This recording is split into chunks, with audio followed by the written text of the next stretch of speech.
Yes, to introduce our presenters tonight, Penny Marie is the founder of Let Kids Be Kids and is based in the North Island, and Elisabeth Cave is part of the Let Kids Be Kids team and is in the South Island. And the subject that we're going to get onto tonight regarding our young people. We all know young people and how they're being affected and targeted these days. I'll hand over the floor to Penny and to Elisabeth to do the presentation tonight. Thanks, Phil, and thanks everyone for being here. This is a bit different for us to be doing a presentation online, so please bear with us. So I'm assuming that most of you here are here because you've probably heard about some of the work that Let Kids Be Kids is doing, and I just want to do a thank you to the number of Let Kids Be Kids team people that we've got here tonight and people that I recognise from being around the countryside. We've got a pretty amazing network. So we're not going to re-go through the content from the ROADSHOW tonight. We're actually just going to dive into some deeper stuff mostly as well. And just going to start by saying that we're showing some copyrighted material, which is what we explain on our videos as well. So they're available for educational purposes, but the rights are still held by those who created the material. And I also just want to start by saying that our focus is on parental authority. So we are not having a discussion about what adults do in adult spaces, but we're here talking about the role of the parent in the years that the child is under the parent's care. So last year I was doing a presentation around the country prior to the one that we were doing this time, and I actually created this diagram, and it was about talking about the child being in the center of the nucleus of the family and the parents being, and this is the way that it's always been through society and history, where the parents are the primary caregivers, and then you've got the grandparents, then you'll have extended family and the neighborhood, and out on the outer rungs is the community, which includes school. And that seems to be the way that most people decide, sort of see that that's how society is run. And the nucleus being the central part around where everyone is gathered to make sure our children are safe and protected, and they're being raised in the way that the family would want them to be raised. However, what has happened in society for one reason or another is that it's all fractured. A lot of families are fractured, not all of them, but a lot of families are fractured. And if they weren't fractured before 2020, a lot of them are now. And so with this fracture where you've got single parent families and both parents out working and may not have grandparents nearby and all of these things, and adding into that the governmental situation where the school, which would have been normally on the outside of the community, seems to have moved itself into the role of the parent. We can see that through lots of different things, and people may like it or not like it in the certain way that the schools are picking up that mantle as far as feeding our children, as far as providing them with period products, and as far as taking on board parts of their learning that would ordinarily be done at home, such as their well-being and their sex education and things like that, which there is a portion of that was always in school. But the schools seem to be taking a lead now of the parents' role. And so the challenge, if we are concerned about that, and again, some people may not be, I'm assuming you guys are here because you are concerned about it. So the challenge is, how do we find our way back in this fractured society where the school has come into the inner circle of the family, and acknowledge that that is what is happening if you believe that it is? And then how do we work together to try and make sure that we reinstate parents as the primary caregivers of our children?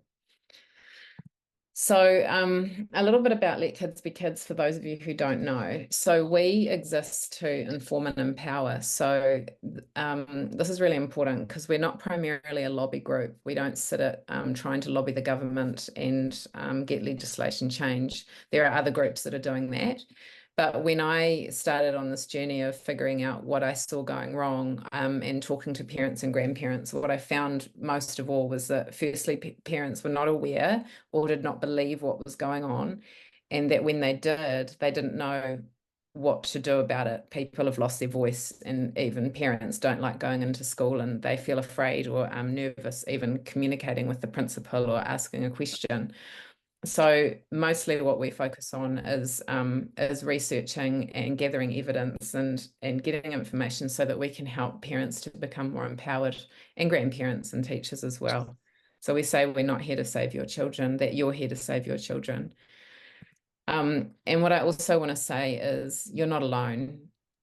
When I started out on this journey, I felt alone. And when I did my board speech and it went out, the comment that I got back again and again and again was, I feel so alone. I feel like I'm the only parent in my school who's seeing what I'm seeing. And it just feels really isolating. It's like 2020 all over again. But you're not alone. And we spend our whole lives, I spend my whole life now talking to parents and grandparents who are scratching their heads and trying to figure it out. So it was really inspiring traveling around the country and just meeting a lot of people and just sharing the message that you're not alone. And it's a really hard topic and people don't want to talk about it. And so we have to get talking about it and loving each other through it. And that we find the solutions ourselves, and we're not used to that because we've been a society that by and large has trusted our government, and we find ourselves in this pickle, and it's really hard to know what to do. So we're trying to help in that space. So some of the common issues that parents are facing that we've come across are these. As far as the relationship and sexuality education, which is RSE, is that schools are not adequately consulting on RSE. There's a lack of transparency and disclosure of what is in the lesson content when parents request it. Some parents are treated with suspicion or disregarded when they're asking questions.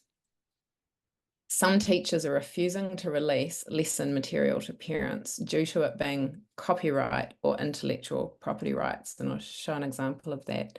Now, I just want to also say that we can't make any blanket statements about what's going on in every single school. And that's why it's all about connecting and talking about what is going on and actually going in and finding out what's going on in your own school. That's actually what we've been spending the last year on, is coaching parents to go and ask the questions, because we're not saying it's happening everywhere, but we're finding that the more we ask, the more that this is happening in a lot of schools. Parents are asking to speak at board meetings and are at times refused, or nothing changes after the meeting. So this is an example that we got sent. We learn what's going on because parents are asking questions and sending it in.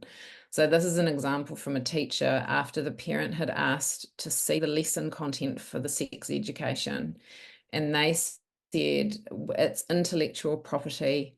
There is some information available on Google Classroom, and we cannot give it to you due to copyright. So if the mainstream media or the Ministry of Education wants to say that what we are spreading, or anyone that's questioning this, is spreading misinformation, well, we've got a year's worth of evidence from parents who have been asking the questions, and these are the responses we're getting. We've seen this one a lot. And as far as teachers goes, this is what appears to be happening with some teachers is with the sex education, teachers are not subject matter experts in sex education. In general, and I'm just being generalist here because we obviously talk about the issues, not the successes.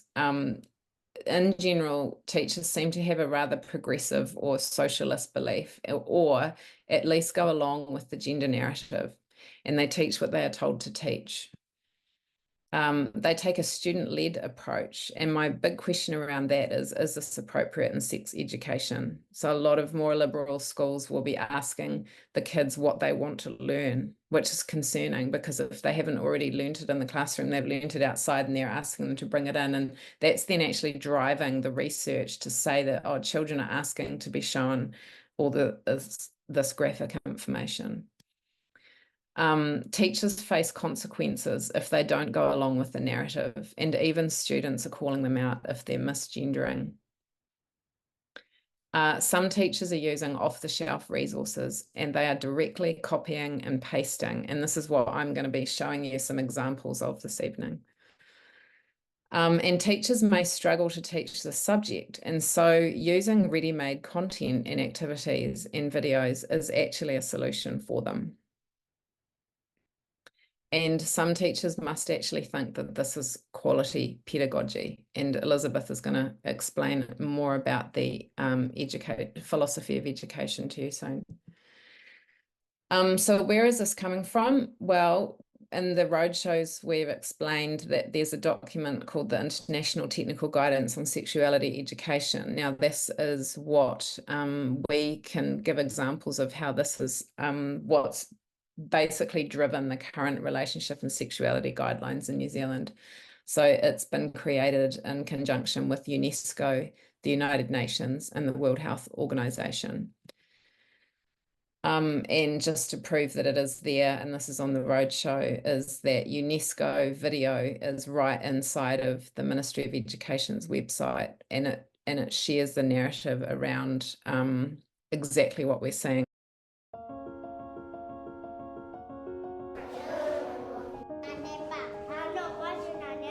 All children have a right to quality education that is inclusive and safe. Together, we have made this commitment. But for many young people who are or are perceived as lesbian, gay, bisexual, transgender and intersex around the world, school is where they feel the most unsafe. LGBT students face a much higher prevalence of violence and bullying than other students. In the United States, for example, 70% of LGBT students surveyed said they felt unsafe at school. In Europe, 68% of LGBT students said they experienced homophobic and transphobic comments or conducts while in school. And this also affects students who don't conform to sexual or gender norms, whether it's boys who are perceived as effeminate or girls who are seen as too masculine. Violence based on sexual orientation, gender identity, or expression is a form of gender-based violence. It is fueled by existing gender norms and stereotypes. And this violence can manifest in a variety of ways, both inside and outside the classroom. LGBTI children who face violence are denied the quality education that is their right. They may miss class, skip school, or avoid school activities. They have lower academic achievement and often drop out of school. We know that bullying affects all children's physical and mental health. But LGBT students are up to 5 times more likely to think about or attempt suicide.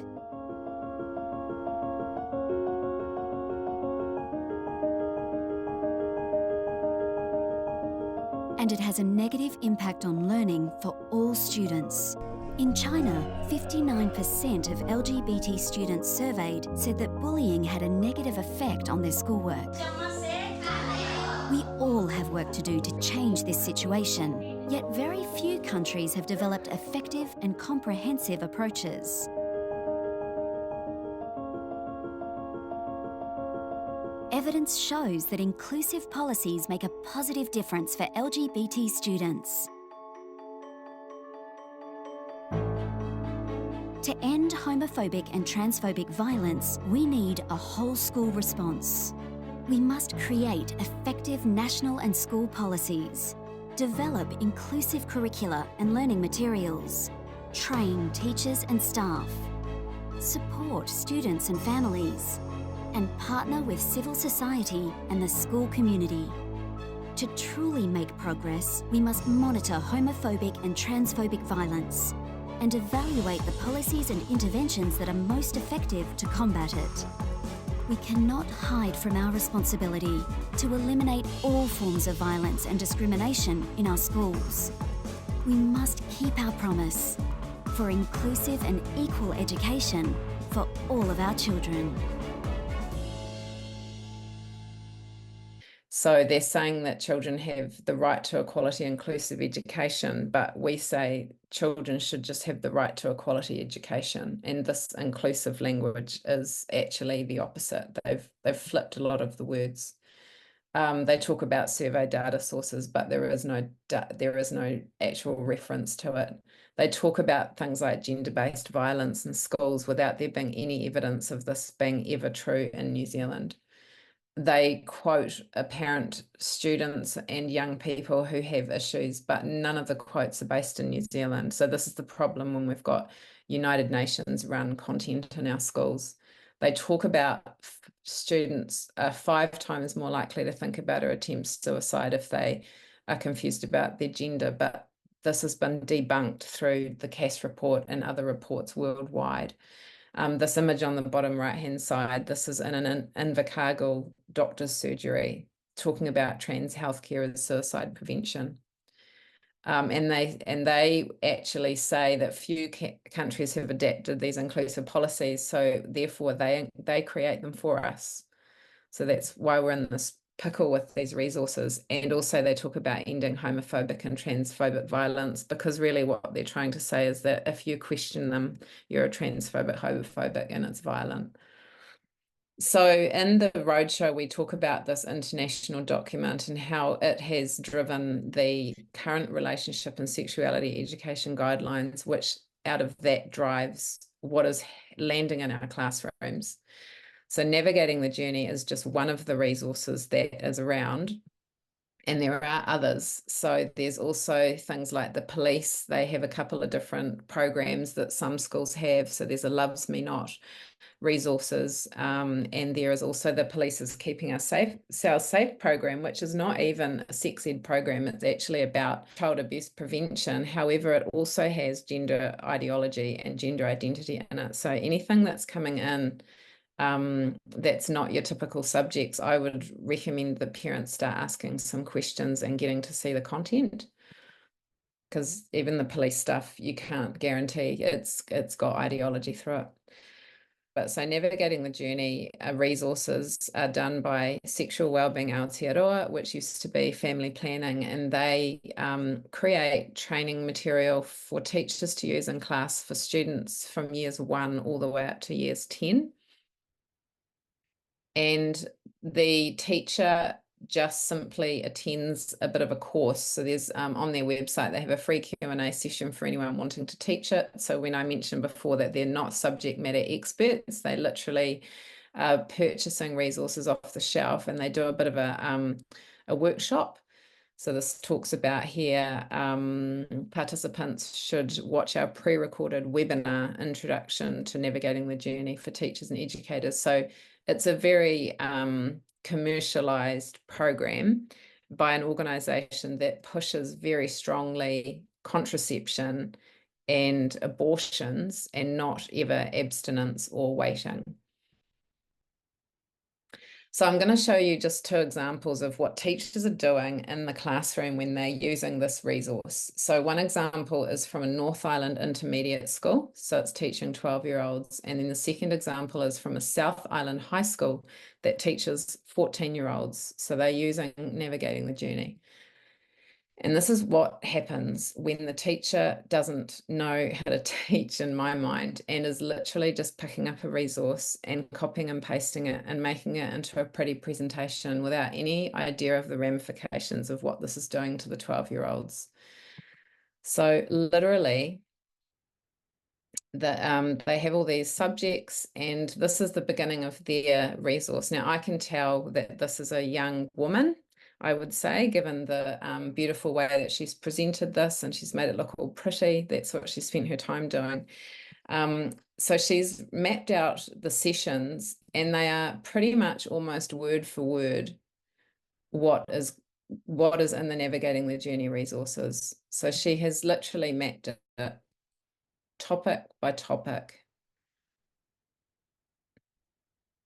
Reproductive systems, and then she has a big focus on these topics around, and this is for 12-year-olds, remember, so conception, safe sex, staying safe, cyberbullying, and pornography.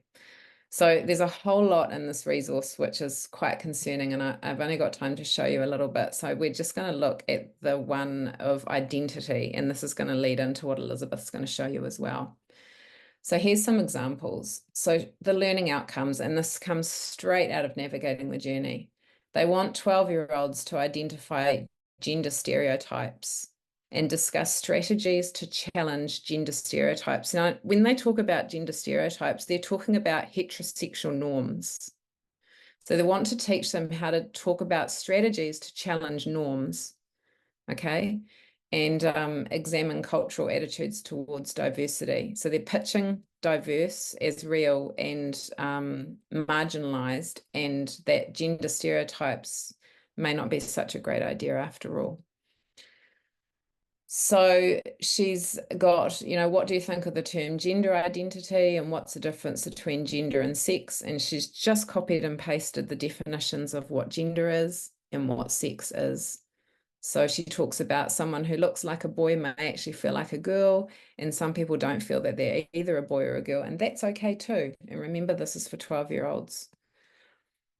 So you'll see at the top here, she's got the quote, and if you've been to our roadshows, you'll remember the video that says it. It can be helpful to think of it as sex is between your legs and gender is in your head and your heart. And this literally gets reinforced through lots of material, including... A good way to remember it is that sex is what's between your legs and gender is what's in your head and your heart. So that's part of the gender. Can you guys hear the audio of that video? Yeah, cool. So that's part of what is going on here, is that they keep reinforcing this material. It's brainwashing when the same message is shared again and again and again.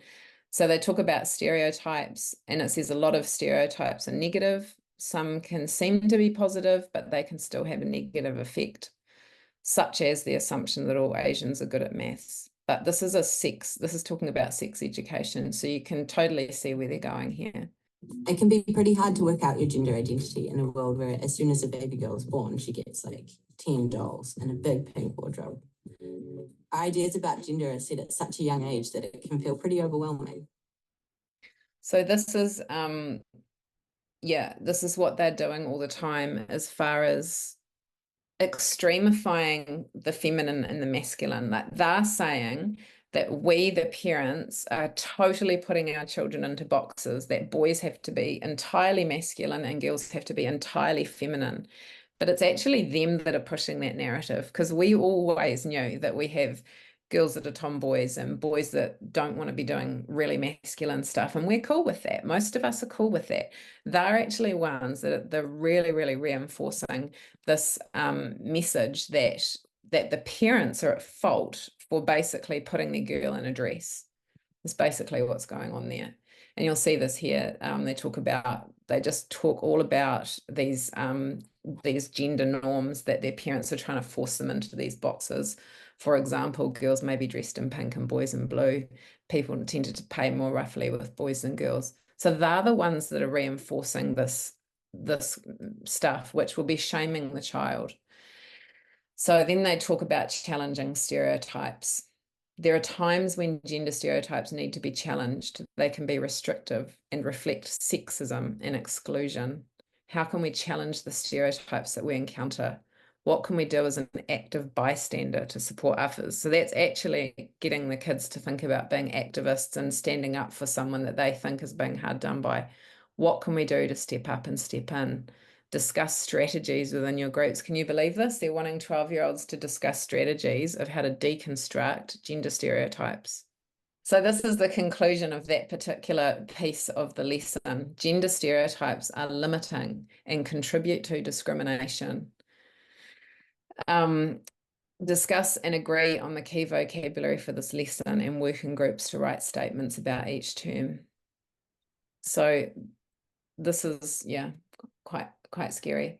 So then they do this activity. Find a space, get comfortable and close your eyes, and I'm going to read you this. Teacher's going to read them this. Imagine you are 12 years old and heterosexual, attracted to the opposite sex. You live in a society where most people are attracted to people of the same sex. Your teacher, your sports coach, your grandmother, your older sisters and brothers are in relationships with people of the same sex.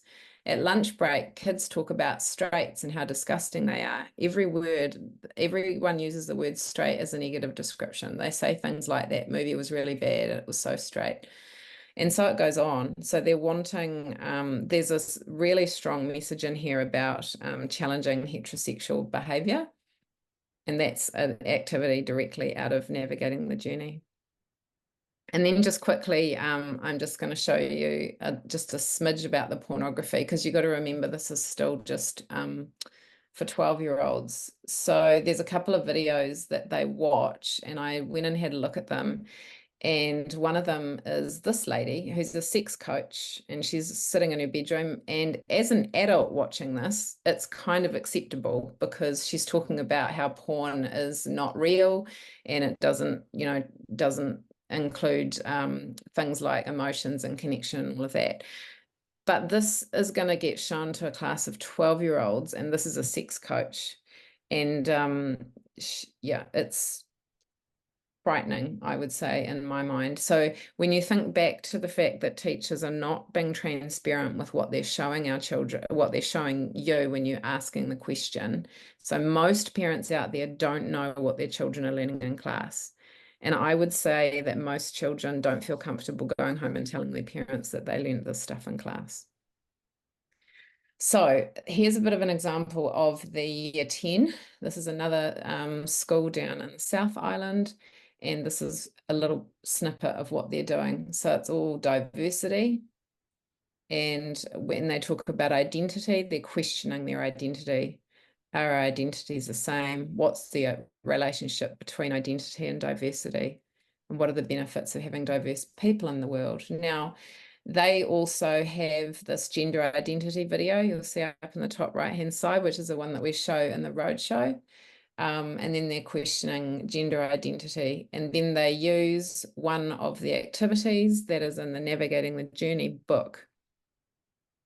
And that is this. So this is, they cut out the words and the definitions, and they work as a class and they mix and match. So they're teaching the children what the definitions are of all of these made up words, and words that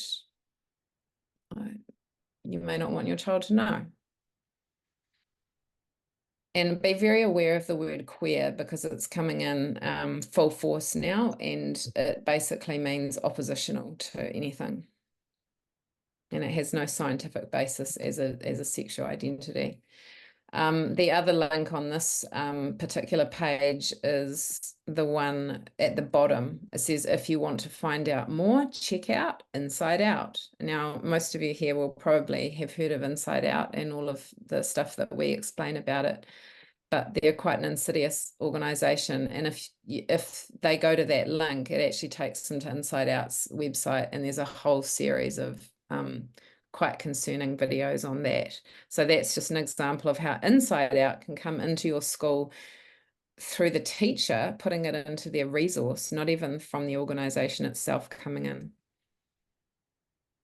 Then the next slide was the gender unicorn, which is explained like this. Your sex is what your doctor assigned you at birth, so male, female, or intersex. Your gender is how you identify, so man, woman, or another term like genderqueer or non-binary. A spectrum is like a line, so woman, non-binary, man. And they're all somewhere along the same line. So if anybody's feeling confused about all of this stuff as an adult, then you're not crazy. And this is what children are seeing in school, and often without parents' consent. This is parts of the video that I've shown you, which is this gender identity one, which is the one that most kids are saying that they're seeing at school. And when people are sending us the examples of what is being taught in class, it's pretty much always in there. It's in the Loves Me Not one from the police as well. And I've seen it in other programs too. The other thing to look at really closely when you're looking at the content from the school, if you can get it, is what they're teaching around consent. And Elisabeth might touch on this a little bit more, but basically they're opening the doorway for the child to be able to consent even if they're well underage. Now, if this happens, this is going to make it very hard for predators and pedophiles to get charged, because the challenge will be whether the child consented or not. So teaching them about consent in the way that they are doing it raises real alarm bells for me anyway. Yeah, so they talk about your sexuality road. So this is not about sex, this is about your sexuality and sexual activity. So this is for 14-year-olds. And it's basically they're normalizing that everyone's having sex really young. And I just want to point out here on the top right-hand corner of the slide, of the 3 pictures up there, only one of them is a heterosexual couple. So there's a gay couple and there's a lesbian couple there. So when we look through this material, the heterosexual narrative is almost erased.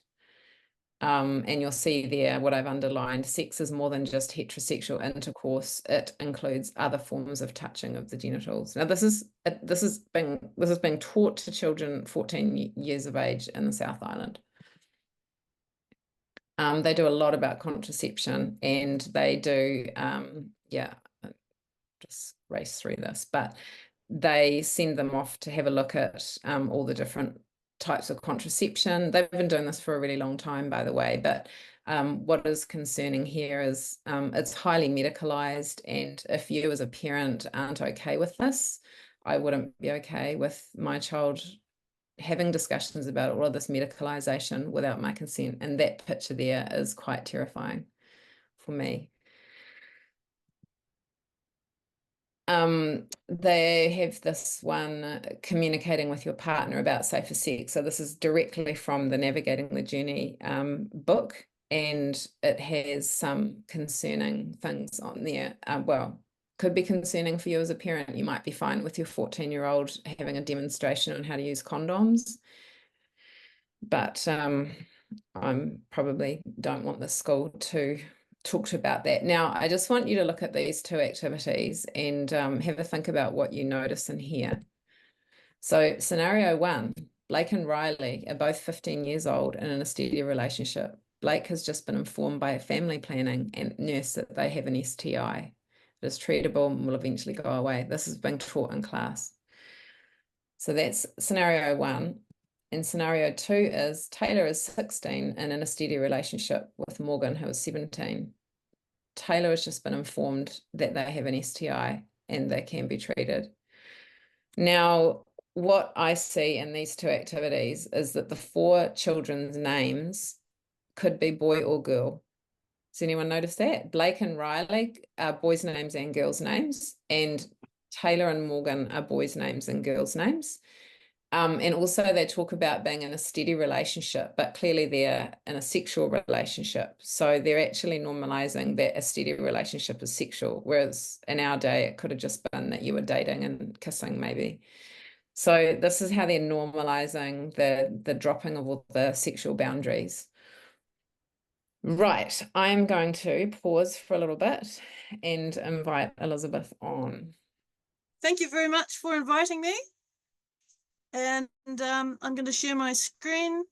Carrying on from what Penny's been talking about, what's going on with our kids and how has education gone from being world-class in the 1980s to the problem-laden system of today. So I'm going to be presenting this in 3 parts. The first part is the staircase diagram. Part 2 will be an example of indoctrination, which is identity disruption. And then part 3 will be consider the big picture. How did this all happen? Okay, so we'll start with the staircase diagram. And I'd like to ask you please to imagine a staircase of education, schooling, training, and indoctrination, which looks like this. So we'll talk about each one. So true education, this is old school, true education, enables the student to transcend their environment. In the philosophy of education, I was taught to think about the pursuit of the highest good. So it's absolutely the best of everything. It's about drawing out the best of the pupil and enabling them to communicate to a high standard and develop a top character and all those sorts of things. So in true education, the teacher has full autonomy. They are engaged for their expertise in their subject and their expertise as a teacher. Schooling enables the student to adapt to a changing environment. So the potential of the student is not as high as true education, but it's still all positive. So in schooling, the state has involvement. The state imposes a curriculum and structure into the school. There's an expectation that the students will pass certain exams and things like that. So the teacher has limited autonomy in schooling. Training enables the student to fit into a static environment, such as the military or trade training. When you're dealing with procedures, standard operating procedures, training is perfectly adequate for those situations. The instructor in a training environment has little autonomy, and they follow training manuals which have been very carefully thought out to fine detail. The instructors still have the ability to express their own character in a training environment, but in terms of the content being delivered, they have very little autonomy. And now indoctrination. Indoctrination psychologically corrals the student into a static environment and has a harmful ideological component. So this notion of harm is critical for something to be regarded as indoctrination. So this staircase diagram was explained to me by one of my lecturers when I was at university.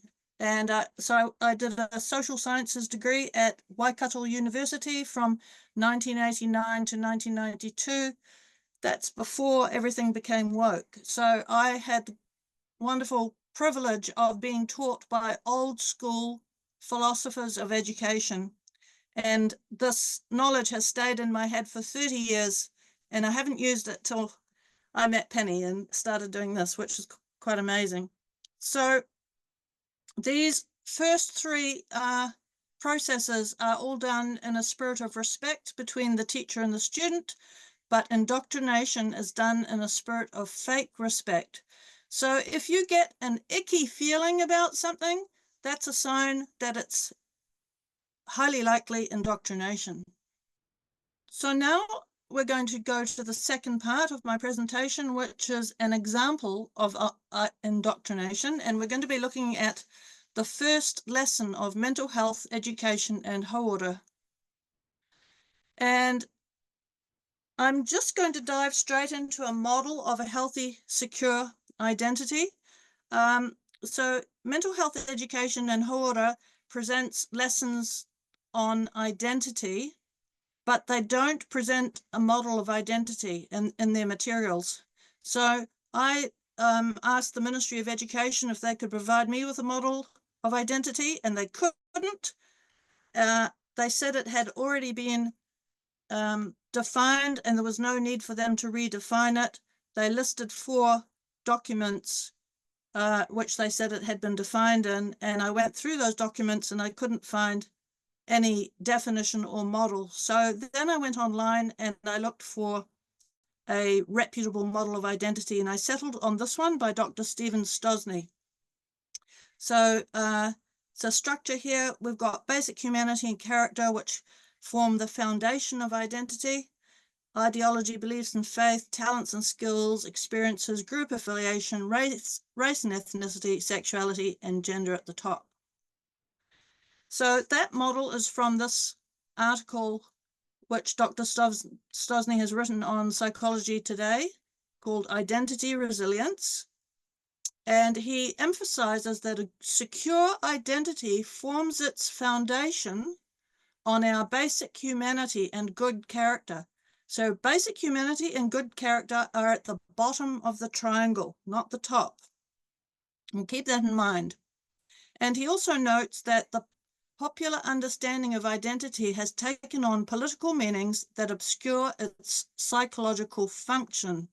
Now, this is really important because when the schools teach our children about identity, they do not talk about the psychological model and function of identity. They only talk about the popular understanding, and this is quite dangerous and I'll show you what the psychological function is. Dr. Stosny says, identity is an organizer of conscious thoughts, feelings, and behavior choices. So our identity is not just who we are. Our identity has this hugely important critical role of organizing our conscious thoughts, feelings, and behavior choices. And that begs the question, if someone wanted to modify the thoughts, feelings, and behavior choices of a population, how could they do that? Well, if they could modify the identities of that population, then they have access to modifying the thoughts, feelings, and behavior choices of that population. So I'll just leave that thought with you. And we'll now have a look at this model. So I'm going to read out what Dr. Stosny says about the foundation. And I do this in my video as well, but this is very important. So basic humanity is a sense of connection with all humans. It increases respect, appreciation, compassion, and kindness. Identifying with basic humanity alleviates the feelings of isolation that are integral to most psychological distress. It humanizes perceptions of others and culls the negative judgments of self and others that produce so much anxiety and resentment. When in touch with basic humanity, we automatically like ourselves better and treat others humanely. So, if we want to solve problems of bullying in the schools or any kind of nastiness between people of any sort, it would make great sense to direct our children's thoughts to these issues of basic humanity, not to the top of the triangle, but down to the bottom. And then character, the next one up. Character consists of mental and moral qualities, for example, honesty, flexibility, humility, resilience, generosity, and accountability, in addition to personality and temperament. In short, it's how we tend to think, feel, and behave. Okay, so those two are the foundation of identity. And now we're going to look at the upper rungs, sexuality and gender. And Dr. Stosny says, identifying with any of the upper rungs of the pyramid at the expense of the foundation causes prolonged stress or dysphoria. So this part is critical. And he says most of the ideological and cultural strife in the world, not to mention hate, stems from hyperfocus. And so this is the new word for us all to learn, hyperfocus on any of the upper rungs while violating the foundation. So we must keep these concepts in mind as we have a look at this document, Mental Health Education in Whole Order. So we're just going to skip straight to lesson 1, which is about identity. And the intended learning outcome is that students will identify key aspects of their own identity. So a child maybe is aged 11. This document is was sent out to all intermediate and high schools. Not all schools use it, but children as young as the age of 11 could be taught from this training manual. So the teacher will be instructed to tell the students what the intended learning outcome is. So the students will know that they are going to be identifying the key aspects of their own identity. And if they're young and innocent, they might think this sounds quite fun, because you get to talk about yourself, and the activities begin. So the first activities are fairly harmless. I like to spend time doing. My favorite time of day is, I like it when people, so these questions are fairly harmless, although the usage of this instructional technique, so getting children to complete the sentence without any opportunity to activate their prior knowledge or any opportunity to look at a reputable model, is a dangerous way to, it can be misused, and ideas can be planted into the children's mind by doing this. So these first questions just gain the trust of the child and draw the child into the activity. And then we go over the page and the tone begins to change. So item K, a value that I try hard to keep is. So this is now prying and probing into the child's mind, into their soul, asking them about a value.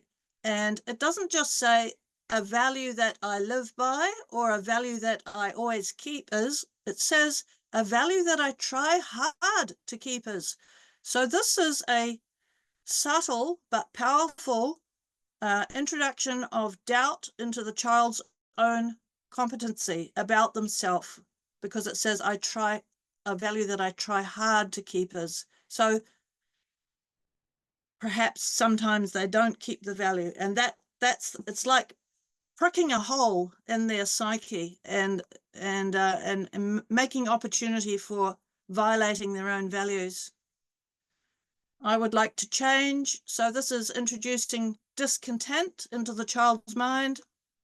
If I could change one thing about me, it would be if only. So these seemingly straightforward sentences are not straightforward at all. This is doing psychological damage to the child, in my opinion.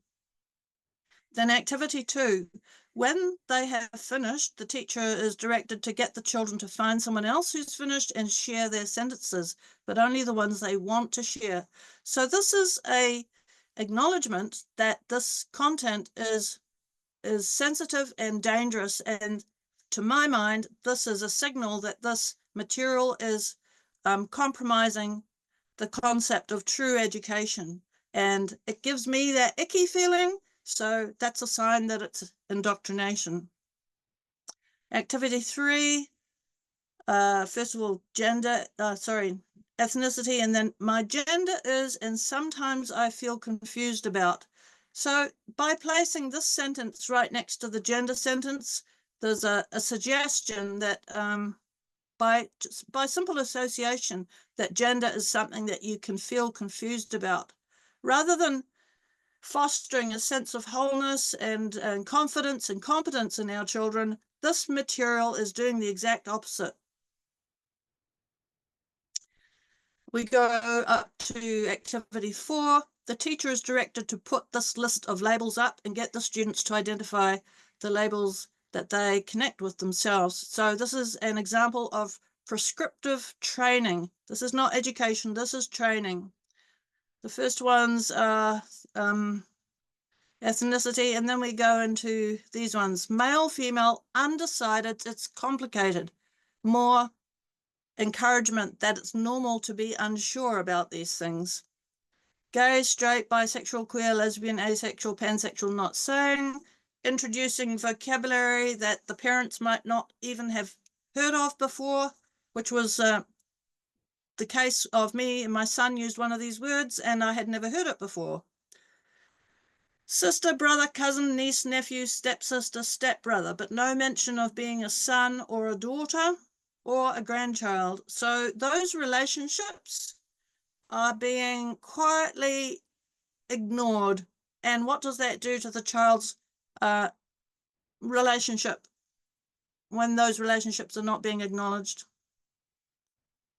Feminine, masculine, androgynous, and mixed gender, queer, non-binary. All these words are being put in as though they're perfectly normal when the older generation doesn't think they are.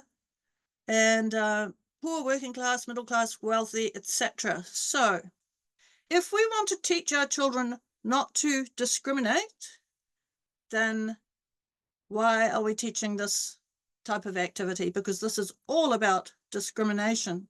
And interestingly, I was reading some old newspaper archives about education about 100 years ago, and one article I read stated that the aim of education 100 years ago was to teach children to discriminate, but the word discriminate was used in the sense of discriminate between right and wrong and good and evil and things like that, to make good decisions. So we see that the word discriminate has been hijacked and twisted and turned around like many other words. Okay, so I've got some questions and I can't hear you, unfortunately, so we'll just have to sort of think them to ourselves. Do these labels help children towards a healthy, secure identity? And hopefully you'll be thinking, no, they don't, because the healthy, secure part of an identity is down here at the bottom, the foundation, and these labels are not encouraging the foundation. What aspects of a healthy, secure identity have been omitted or minimized? Well, the foundation has been omitted and minimized. What aspects have been given a hyperfocus in the children's minds? The top part: gender, sex, race, ethnicity. So that brings us back to Dr. Stosny's warning. So Dr. Stosny said, identifying with any of the upper rungs of the pyramid at the expense of the foundation causes prolonged stress or dysphoria. And if the child has soaked up these subtle messages which have been communicated in this one single lesson, then their formerly healthy, secure identity has been remodeled into an insecure structure. And this insecure structure is inherently unstable, distressed, and requires immense amount of affirmation just to remain functioning. So I wonder if this type of teaching material, which is not teaching, it's a training, is part of the reason for the distress that we see in our young people. So now we're coming to part 3. Consider the big picture. How did this happen? So we've got a timeline, and here's our staircase diagram again. So we're just going to wiggle these bits of the staircase around a bit. We're going to move true education down there, and we're going to move indoctrination up there. And this is the position that I see the changes in education occurring. So each of these changes, I've decided to give a color code, and I only realized afterwards that it's a rainbow, which is a happy irony. So we're going to talk about the transitions between these different stages. So back in the 1960s and 70s, education, generally speaking, did aim to teach the children just the basics without any ideological influence. And in 1977, there was a report called the casual name for it is the Johnson Report. The official name is Growing, Sharing and Learning. And that was a Ministry of Education or Department of Education report. And that report proposed changes in the education system. And a newspaper article written in May 1980 refers to the Johnson Report, and I'm going to read out this one paragraph here. So Mr. Wellington, that was Merv Wellington, said financial restraints had made it important to step beyond the philosophical debate. So old school true education was guarded by philosophers of education, and examine educational priorities. So the implication of this is that the philosophers were not attending to educational priorities. His department's curriculum activities were now aimed at helping teachers to implement syllabuses more effectively. So if we read between the lines, that means that the teachers are going to have to use much more prescriptive materials. And so this corresponds to the amalgamation of true education into schooling, which was renamed education. So then the next stage. In 1989, we had the establishment of the New Zealand Qualifications Authority. And in the 1990s, education became globalized, commercialized, along with a lot of other departments, government departments. So from the sociological perspective, you could say that education was commodified and turned into a commodity, bought and sold. And And then in 2002, we had the introduction of the NCEA, and words like learning objectives were introduced and regarded as perfectly ordinary, and they promoted these concepts as though it was quality pedagogy. But from my point of view, this type of language here is a product of training, not of true education. And so in the 2000s, we had the introduction of achievement standards as well as unit standards. And in 2010, the national standards were going to be introduced into primary schools, so not just secondary, but also primary schools. And the PPTA actually wrote a very interesting report warning of the problems of doing this, which all of those problems have come true from my point of view. So at that point, this version of education was amalgamated with training and renamed education. So our schools were training institutions. They were no longer schools or education institutions. Then the next stage is the introduction of things like relationship and sexuality education, which Penny's been speaking about. And in 2018, the introduction of mental health education in Hauora, which is that document I've been talking about. And then also an avalanche of indoctrinating content in the schools, which just builds up on top of disrupted identities. So I see a sequence of children being, first of all, having their identities disrupted, and then once they're disrupted, then having an avalanche of rainbow ideology put upon them, and then after that, an avalanche of transgender ideology. And for the children who are seduced by these concepts, it can lead to surgeries and terrible outcomes. So also young teachers are now selected for their desire to change the world and to resolve social injustices. So true education would never have been about changing the world and resolving social injustices, but teachers these days believe that that is the role of education, and they are also deceived into thinking that indoctrinating materials are quality pedagogy. And so this also has led to parents becoming deeply concerned, and Penny Marie has founded Let Kids Be Kids. So all these changes correspond to the amalgamation of that version of education into indoctrination, renamed education, and that is where we are now. So I'd like now to go even bigger picture and consider the educational backgrounds of the key education policy makers. So people in positions of making educational policy. So back in the 1950s, here's an advertisement for a lecturer in education at the University of Melbourne, and you can see that the philosophy of education was a critical prerequisite for that position.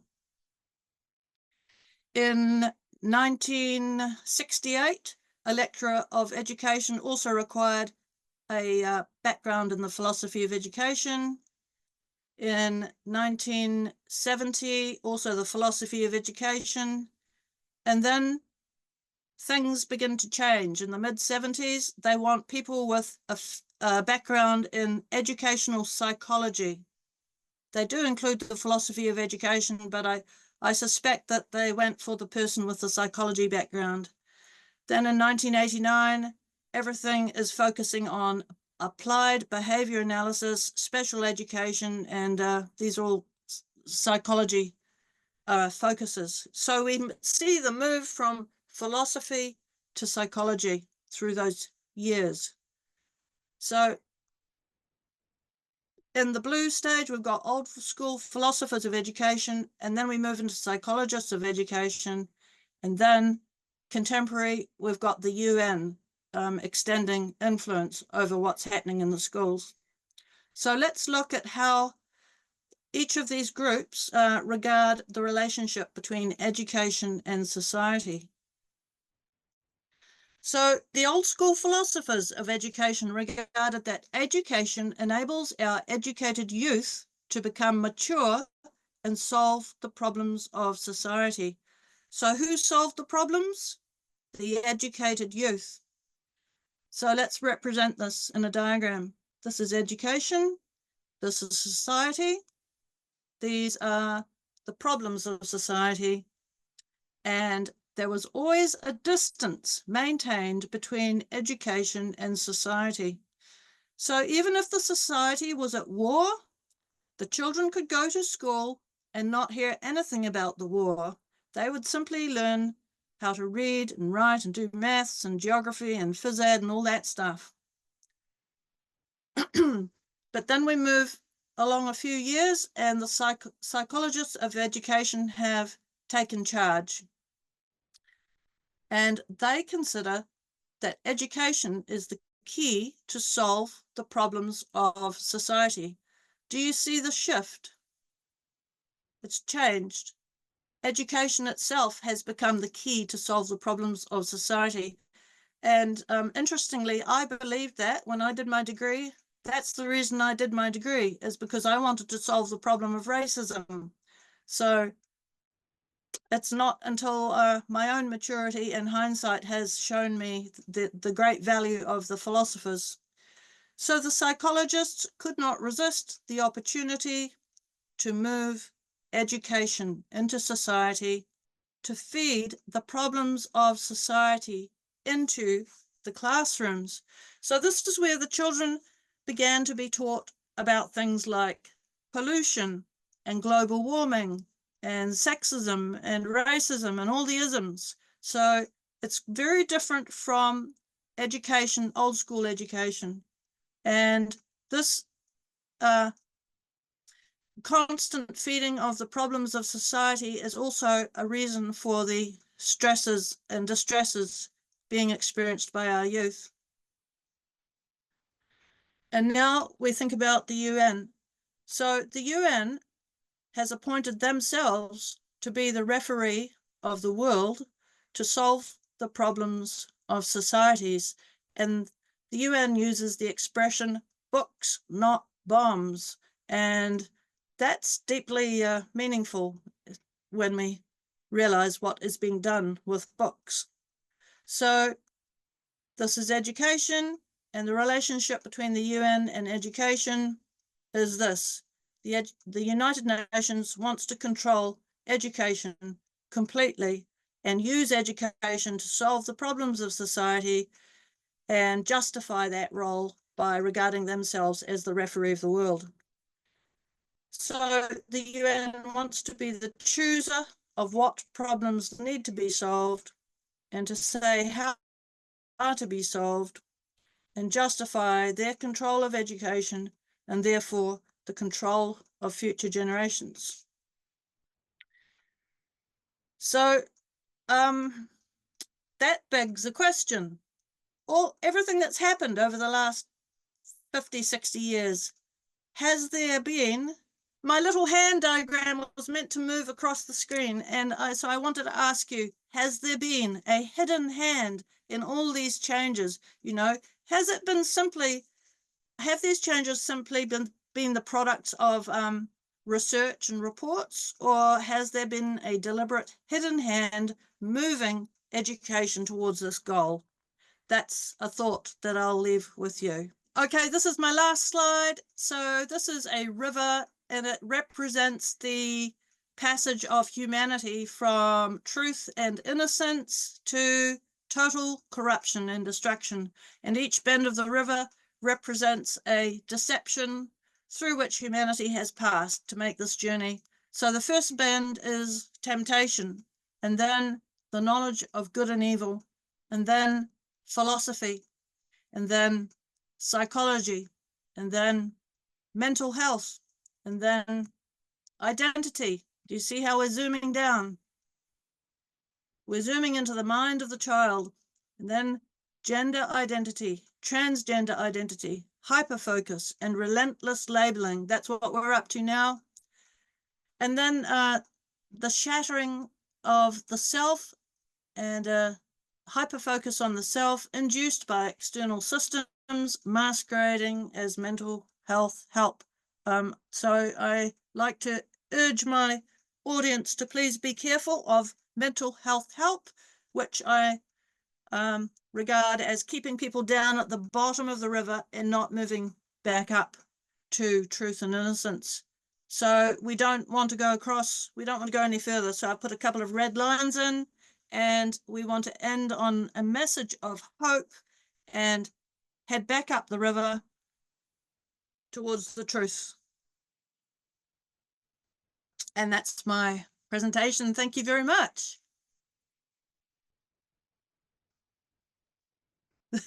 That's awesome. Well done, Thank you. Elizabeth. Thanks. There was some stuff in there that people have been to the presentations have seen, but there was a bunch of new stuff in there that is super important to take to the next level. So the challenge is like, and this is just my diagram. This is not, I'm not some psychologist. I have seen this through lived experience. Is the whole premise of really what I felt to do with Let Kids Be Kids was to empower the parent. But first you've got to see what happened and how it happened, right? And then decide whether you're brave enough to take your power back. So our challenge is to reinstate the parents as the protector around the children and identify when the schools or other organisations and agencies and departments and ministries are trying to take that role away from us. And I don't have all the answers, but it needs to be the conversation. So I just want to recommend, if you haven't seen the ROADSHOW or if you haven't got the patience to watch the big ones, watch the video that we've done, which I've pulled out, the bit where Elizabeth takes you through a timeline of how our children are being induced into becoming confused about their sexuality and their gender. It's like a 4-minute video. I'd recommend that. If you're interested in helping us, one way that you could help is if you are having an experience with your school, let us know. Like the way that we've been able to speak so knowledgeably about this topic is because we're seeing the communications between the school and the parent. We're seeing the material that is being taught in class. So we're not making any assumptions. It's so important. And even when we've talked to MPs, they've said they need the actual stories, the actual experiences. We are developing regional networks, and we've got some of our regional key people on the call tonight. We're only just getting started, but we really feel that what needs to happen is we've got to start having the conversations with one another. And the easiest way to do that, as far as this being dealing with schools, is that you need to find other people that are dealing with the same schools or schools in your area. So building regional networks. So join a regional network. You can do that through going to our website contact page, or on our Facebook page, we've got regional groups. If you're interested in getting involved with us, we need a lot of help around coordinating regional groups, helping just get people together. It might be just having a coffee, or just sending an email out, or just hearing what's going on and being support. There's no one else here from the government or anything that's going to help.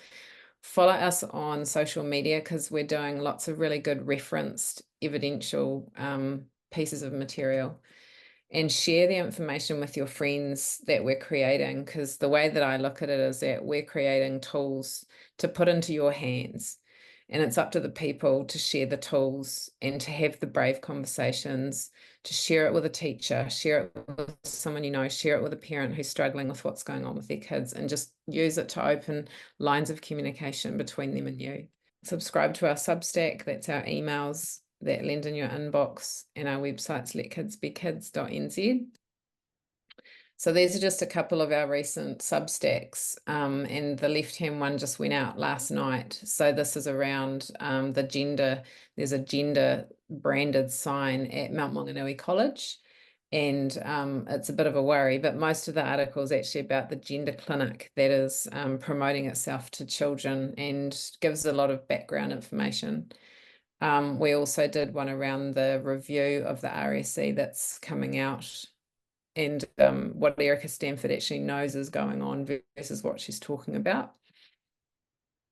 We have a media section on our website where we're putting all of our media that we get on interviews and things like that. And so today we just had an article go out that's on the Daily Telegraph, and it's that one really is just was a media release about the ROADSHOW videos to try and get more people seeing that.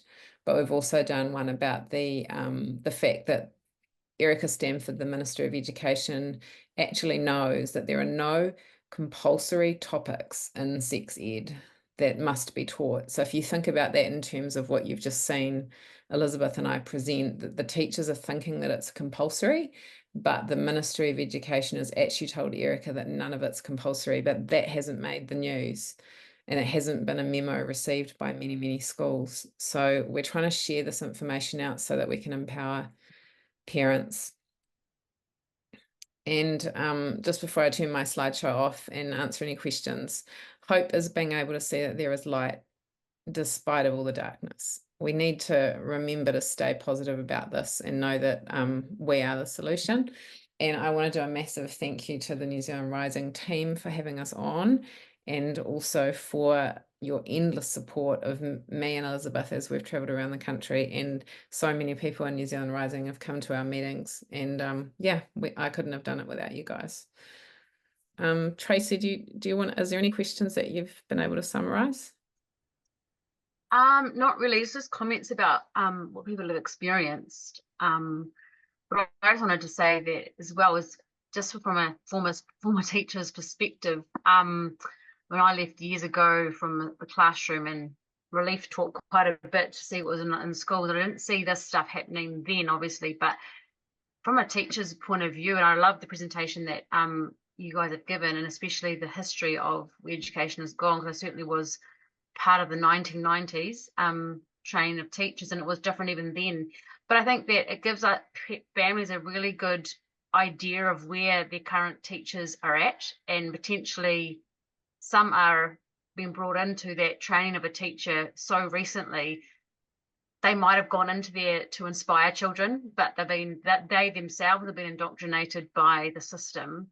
And what you're bringing to the forefront, and if families do that as well, they might actually empower some of the teachers to speak up, because you just don't know what they're sitting on and what they're sitting in, especially if they're a young teacher and they don't want to be doing this potentially. So yeah, it's just amazing. Thank you so much for this tonight. But no, yeah, thanks, Tracy. And we really don't want to be like putting a teacher in particular in the hot seat. Like, we're not about blaming the teachers. It's really like, you know, really able to, like, Elisabeth's got this amazing way of just being able to step back and go, what is going on? People who are indoctrinated, whether they're in education or anyone else, they don't even realize that they are. So how do we deal with that, you know? And so it's about tackling this, understanding the system, and not trying to blame any one person. That's kind of our approach. Yeah, definitely. That's how I see it, and that's from, you know, being in the education system. I think you guys are just giving a real empowerment space. Thank you. Penny, I've got a question. Wanted to acknowledge you and Elisabeth first for the massive amount of research that you've done, and obviously the connecting, as you say, with families and with parents that are having real life experiences. But I guess, and this is it's totally off the cuff, and you and I speak often, with the trend that we're seeing in the way that kids are being educated, and you've illustrated that so well. Is there any data that's available that shows how kids' identities or how they're identifying is also changing? I don't know if there's any data. It's interesting you asked, because with that Mount Maunganui College one, just as one example, because they've got these gender fluid toilets, and that's what's going into lots of schools. So I actually did an official Information Act request into them, knowing that they hold the data, because if you go to any school website now and you look at their enrollment form, they will have in the drop-down box of genders 5 or 6 genders. So they're gathering data. I mean, it's crazy. But they also, the high schools are using software like Kmart, which is tracking like NCA results to actually track if their gender names and whatever's pronouns are different. So data-wise, they actually have the data. So I put the OIA into Mount Maunganui College and asked them for the data, and they wouldn't release it because they said that if they did it would compromise, it would be easy to identify who the people were, which tells me that the numbers are not big, if that is the truth. But I know that for OIA, that's one reason they can refuse it, as if personal information might be shared. So in answer to your question, I don't think that data exists. And even when you look at like transgender surgery data on the Ministry of Health's website, it's only usually for 18 and overs. So, and even like in the last census was 2021. And of course, the current one was a total debacle. But the stats, New Zealand stats on transgender as a whole population base, and I think it was only for adults 18 and over, it was 0.5% of the population. And that doesn't mean that they've surgically transitioned. It just means that they're identifying as something called transgender. The numbers of people are so small, even though they're trying to make it grow bigger, they're so small that it doesn't make sense at all, the amount of money that they're putting into it. So they're putting the money in to create the people, not because they're trying to help the people that already were. And I think that's really important. It's an interesting observation. It really is. In that, as you say, there seems like there's significant investment into the subject in the school years, and then of course the transition out of high school into university. And now we're seeing, again, trying to, I guess, normalize this, as you pointed out, normalize this as a societal behavior and issue, something that's normal for adults to come across. So therefore, kids are mimicking what adults are seeing. They're doing it through language. They're doing it through the words and language and through the legislation. But that's why I mentioned, Elisabeth, you might want to talk about it. But that induced rainbow journey, the word induced is really important, eh? Yeah. What I see is that the whole curriculum is moving the thoughts of children to the top of the pyramid, and the base of the pyramid is always being excluded. So what that's doing, it's weakening the whole younger generation. It's creating an insecure younger generation, and that begs more questions. So, like, is this a form of warfare that's being conducted from outside of our country to weaken the youth for purposes that we don't yet know? Possibly. I feel a bit funny talking about those sorts of things, but I think they need to be talked about. Question here, John, Penny, just to drop in there. In your opinion, do you think that all of this confusion is a contributing factor to all the young people running away currently, or possibly going missing? I think that, and we show this very strongly in the ROADSHOW, that underpinning all of this is the removal of the respect for parents and the removal of the child to go to their parent as their trusted adult. And I know that there are situations where the parent is not the trusted adult, but they're normalizing that narrative as well. And I know that, like, Elisabeth and I do this because of what we saw happen in our family. And I say, if it can happen in mine, it can happen in any, because we were a strong, tight unit. But somewhere along the line, my kids were pitched against me. And that's the story that we hear a lot. And people are trying to work out why. And when you see that the system is actively disregarding the parent from conversations, that to me is one of the most frightening things. Because if a child hasn't got safety in the parent, then where are they going to go looking for it? Sorry, Teresa's just asked, is it true that New Zealand is the largest user of puberty blockers in the world? Do you know? Yes, per capita it is. And even Stella O'Malley from Ireland, who started GenSpec, she was on Reality Check Radio with Peter Williams the other day, and she said that too, that New Zealand's in a real mess because it seems to have come in harder and faster, later than America and Canada in places, but harder and faster, maybe because we're a small population. But our puberty blocker use is like 10 times more per capita than other countries. And then you've got the likes of England, who the National Health Service is now pulling back on it, but you've got Matt Ducey, the Minister of Mental Health here, who's from the Tavistock Institute, staying silent over it. So they know the data. The government knows the data. The fact that the government and the media are not speaking about it sends a massive shudder through the population of people that understand what's going on. What possible evil is going on for them to go quiet on this topic? Yeah, true. It's just pure evil. There's a question from Ingrid that says, regarding the compulsory sex ed talks, is this because the principals and managers think students need to find their identity and understand that to try and fix society? So regarding the compulsory sex ed talks. Well, I'll start off by saying, but I want Elisabeth to answer it, but I'll start off by saying, I don't think the principals realize what's in the content. So this is what I'm concerned about with all these resources being off the shelf, is that teachers are not the subject matter experts anymore. And it isn't just in this topic, like it's in lots of topics where corporations are writing training materials and the teachers are then buying them off the shelf. In my experience on school board, the principal doesn't know. In a high school, you've got and correct me if I'm wrong, and Ingrid might be able to help, but in a high school, you have the leader of each subject. So you have the science leader and the English leader and the PE teacher, and they would be overseeing what the teachers in that department would be doing. And the principal wouldn't necessarily know unless a parent is asking. So when I did my board speech and I asked what was in the sex ed, it made the principal go and look, and she didn't know. So this is why it's important to ask the questions, get them to go and look. That would be my piece on that. But Elisabeth?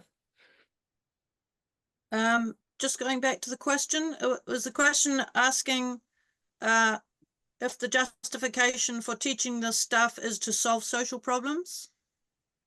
Yeah, she's saying yes. Okay, so yes, I would say that is what they present as the reason for doing it, and they often say that the children themselves are asking for this content and that they need it and they want to have it for their mental health. So everything sounds good at the surface level, but then there's a meta story underneath. So we need to look deeper, and we need to examine what these materials are actually doing to our children, and we need to seriously consider the possibility of an ulterior motive, which is to deliberately disrupt our children, to weaken our children. And then you can take it a step further as well. You can introduce the spiritual component for those of us who are Christian. We can see things at an even bigger level. But there are so many layers to it, and yeah, I'll just leave that there. And there's an additional question from Ingrid that says that if the numbers are small, then why are schools using precious resources to put in gender fluid bathrooms? Yeah, that's exactly. Because the agenda is more important than the money. Yeah, I've got some more quite horrifying information coming out. I want to just invite Rachel. Rachel has a question. One thing I will say with my experience with my two principals, and I'm not speaking for all principals up and down the country, but I will speak for the Central Southland College principal and James Hargis principal. They know exactly what the children are being taught. That's what I'm experiencing down here, and they fully back it. That's why I'm speaking so vehemently against it. And instead they would prefer to cast the blame on my children, that they would have a problem with this education, and they start asking me if my child is the one with the problems, which is why they feel uncomfortable in these classes. So that's what we're up against down here. Yeah, 100%. And I just put in the chat, like, because you and Jean, who's also on the call, have had really horrific situations going on, which has been able, but by asking the questions, you've actually exposed that they do know. Like, you've got to start by asking the questions. But it's why we all need to be connected and talk to each other, because there's few of us in the schools, but also we need to get our heads around this. I mean, I've been looking at this full time for a year, and it still shocks me what I read when I look through the material that's being done. And it's like you want to hope that this is happening by accident, but we know that it isn't. But we also know that there are some teachers in there that if they actually knew what harm was being caused, they don't get up in the morning wanting to harm our children. You know, the two, particularly, I think the intermediate one that I showed, I can imagine that that's just some fresh young teacher who genuinely thinks that that is education. I don't think that she would really think at all about the lot. She wouldn't have her own kids. That would be my guess. And so, you know, it's like, it's such a big thing. Yeah. Marianne's a question that says, can research be done which confirm all the changes in the education system are creating mental health and well-being issues? Yeah, and I actually just answered and said that would be great, but it's very, very hard to do research without funding. And there's very few people around that will do things without funding. So when you see how much money, so I do quite a lot of research on tracking the money going into like all of the all of the rainbow charities. All of the rainbow charities pretty much lobby the government with that money and create these resources, these sorts of resources. That's what they do. So they're a promotional, communication, indoctrination, and government lobbying arm. So to be able to find groups or money that can actually fund this analysis, one, it needs to be outside of the government so that we don't have a swayed view on what we're trying to see as an outcome. And two, we need some funding. So when I met with New Zealand First, I said to them, we'll do this research because the government's not going to investigate itself and we'll offer it to you. But if we were to go and work for the government and try and figure it out, I don't know that we would get very far. That's my cynical view on things. I could be wrong.